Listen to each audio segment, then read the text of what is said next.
গভীর রজনীতে হাউমাউ করিয়া কান্না শুরু করে দিলেন।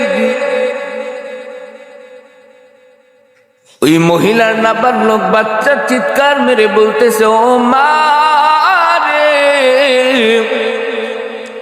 আমি তো তোমাকে প্রতিদিন দেখে রাতে এই সময় তুমি ঘুম থেকে জেগে ওযু করে নামাজের জন্য বসে যাও, আজ কেন তুমি হাউমাউ করিয়া কাঁদো রে?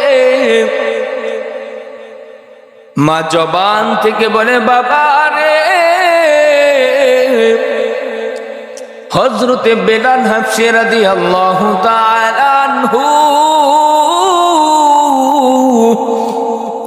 ওই মসজিদের মাইকে প্রতিদিন আযান দেয়, হাইয়া আলাস সালাহ, নামাজের জন্য আসো, হাইয়া আলাল ফালাহ, তোমার কল্যাণের জন্য আসো।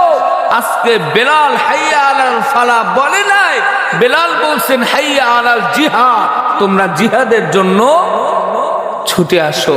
কিছুদিন পূর্বে তোমার বাবা যুদ্ধের ময়দানে শহীদ হয়ে গেছে, উপযুক্ত কোনো সন্তান নেই, উপযুক্ত আমার ঘরে কেউ নাই যাকে আমি যুদ্ধের ময়দানে পাঠাতে পারি। ওই মহিলা সাহাবা বলতেছে, আমার ঘরে উপযুক্ত যদি কেউ থাকতো তাহলে আজকে আমি তাকে যুদ্ধের ময়দানে পাঠাইতাম, উপযুক্ত যদি কোনো সন্তান থাকতো তাকে আমি যুদ্ধের ময়দানে পাঠাইতাম।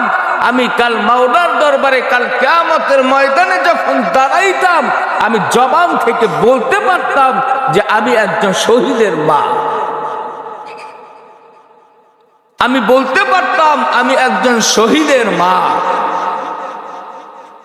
ওই নাবালক বাচ্চা ডাক দিয়া বলে, ও মা রে, আপনি আমারে নিয়ে ওই নবীর দরবারে যান,